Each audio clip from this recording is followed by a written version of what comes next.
Hi, I'm Carl Azus, welcoming our viewers around the world to the last broadcast of our spring season. Fridays are awesome. Many Americans have a 3-day weekend coming up. Since 1971, the Memorial Day holiday has been observed on the last Monday in May. It's come to symbolize the unofficial beginning of summer, a time of cookouts and family reunions, a time when Americans can wear white shoes again, according to an old-fashioned fashion rule. But the true meaning of the holiday is in remembrance. Memorial Day is a tribute to all Americans who died serving in their nation's conflicts. It started during the Civil War, when mourners used flowers to decorate the graves of those who'd been killed in battle. That gave rise to the holiday known as Decoration Day. It was marked in states that fought for the Union and the Confederacy. After World War I, which ended in 1918, the holiday's name was changed to Memorial Day, and it became a time to remember servicemen and women who'd been lost in every war. Flags are placed in their honor, parades and church services, public events are held. The president traditionally lays a wreath at the Tomb of the Unknowns in Arlington National Cemetery. That can take place on Veterans Day as well, but while that holiday recognizes everyone who's served in the armed forces, Memorial Day focuses on those who gave their lives in service. The respects paid at Arlington are mirrored in cemeteries and communities all across America. This year, Memorial Day coincides with another historic date. One of America's worst outbreaks of racial violence occurred on May 31st, 1921. It's known as the Tulsa Race Massacre or the Tulsa Race Riot. Historians believe it started with an accusation against a black man, a confrontation between black and white mobs, the fatal shooting of a white protester, and then widespread destruction of an African-American neighborhood of Tulsa, Oklahoma. There's a lot of mystery around it. No one knows who actually fired the first shot. According to Encyclopedia Britannica, estimates of the number killed range from 30 to 300, mostly African Americans. Here's CNN 10 contributor Chris James. Hey Carl, I've come to Tulsa, Oklahoma, a city that's been reckoning with their own painful history of racial violence. Right here on the ground where I'm standing, once stood the neighborhood known as Black Wall Street. 100 years ago, this was a thriving and prosperous black community called the Greenwood District, with movie theaters, stores, doctors, schools, and even a pilot who owned his own plane. Keep in mind, during this time, it was illegal for black people and white people to freely shop and live in the same places. They weren't even allowed to use the same water fountains. Tensions between residents reached a tipping point after an incident inside an elevator, when an unconfirmed rumor began to spread that a 19-year-old black man tried to hurt a 17-year-old white girl. On May 31st, 1921, a group of black and white men confronted each other outside the Tulsa courthouse. After the firing of gunshots, pure and utter mayhem ensued. A mob of angry white residents began to loot and burn black businesses throughout the Greenwood District. In the span of 24 hours, 35 square blocks were burned, and over 1,200 houses were destroyed. It's unclear how many people were killed, but some historians have the number as high as 300. With thousands left homeless. This Monday will mark the 100-year anniversary of what's now known as the Tulsa Race Massacre. It's one of the worst incidents of racial violence in U.S. history, and for decades it was one of the least talked about in news reports and public school textbooks. But now the city of Tulsa has decided to face its dark past to ensure a brighter future for all. And on Monday's special edition of CNN 10, I'll introduce you to the teachers and students leading the way. Back to you, Carl. 10-second trivia. In what year was the first spacewalk completed? 1957, 1965, 1969, or 1972? In March of 1965, a Soviet cosmonaut took the first spacewalk. An American astronaut followed 3 months later.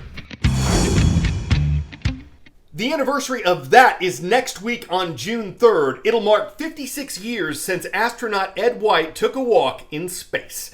It was one thing to get outside the Gemini 4 capsule in orbit. It was another to actually get work done, according to NASA. So astronauts on subsequent missions began training underwater so they'd have an idea about what it'd be like in space. Separate from the spacecraft. Okay, separate from the spacecraft and their dial line.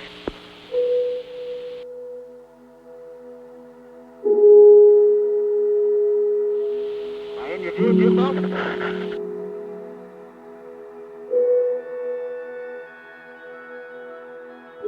airlock hatch came open, immediately inside the airlock itself, it was bathed in this beautiful color of blue. And there was a light reflecting off the ocean below. And I saw the planet Earth and just my feet just dangling there. And I thought to myself, this is absolutely beautiful. I can't believe that I'm here.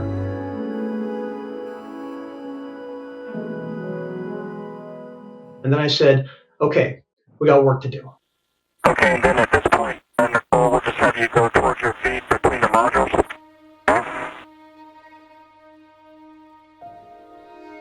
And Danny, once you have that fuse tether in place, before you BRT to the handrail.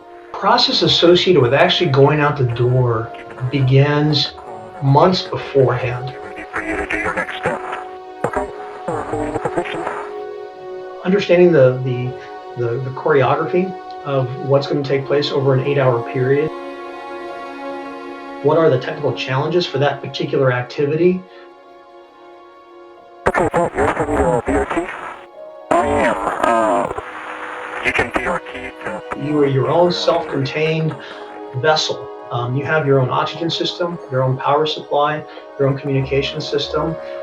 You have obviously all the tools that you brought with you. You have the ability to reject the heat that you're building up as you're working inside the spacesuit. So you have to kind of manage all that as your own little independent spacecraft out there. Okay, you're gonna put a regular ferry there. And because we can rely heavily on our training, that allows us to not be overwhelmed with the things that you just can't emulate here on the ground. At the end of our first spacewalk, I stopped on the truss just for a second, and it was nighttime, and I looked down below, and I knew exactly where I was. I was over the Indian Ocean because I could see the lights along the coastline. It was just such an incredible feeling to just be able to see that, to take that in, and kind of be able to be in that moment.